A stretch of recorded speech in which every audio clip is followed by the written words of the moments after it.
Так съм, Чичо. Знаеш ли, бата? Хей, там зад горите. Много е далече. Нямам татко, майка. Аз и съм сират и треперя малко. Зима дойде вече. Ти, батак, не си чул, а аз съм оттам. Помня го плането и страшното време. Бяхме 9 братя, а останах сам. Ако ти разкажа, страх ще те се вземе. Като ги изклаха, Чичо, аз видях. С топор ги сечиха, ей те на дръвника.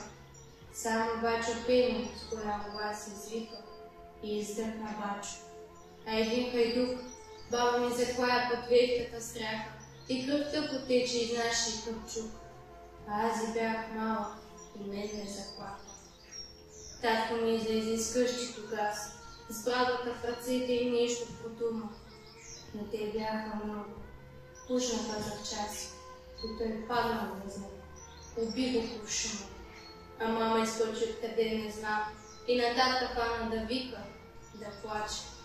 Но нея скоцаха с един нож по нога. Затова съм, Чичо. Аз сега сираче.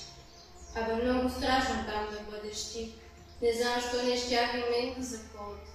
Но плевнята плагна и взе да плащи. И страшно му чека правата и колът.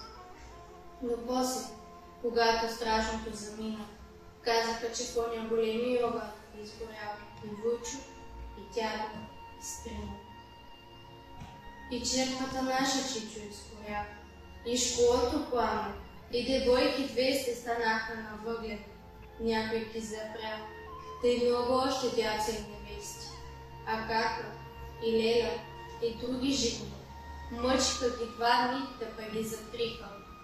Още слушам, Чичо, как пискат тони, и детенца много на мъждата набиха.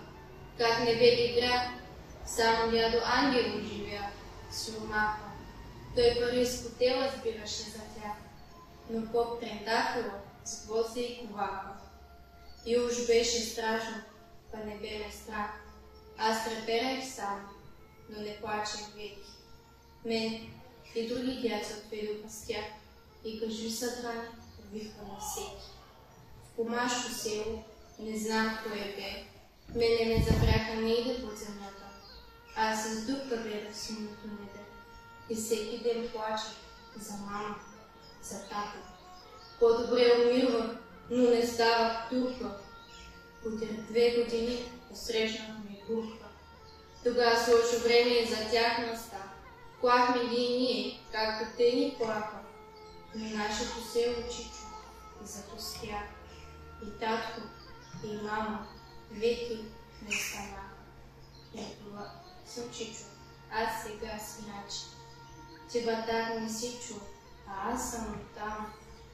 Много е далече.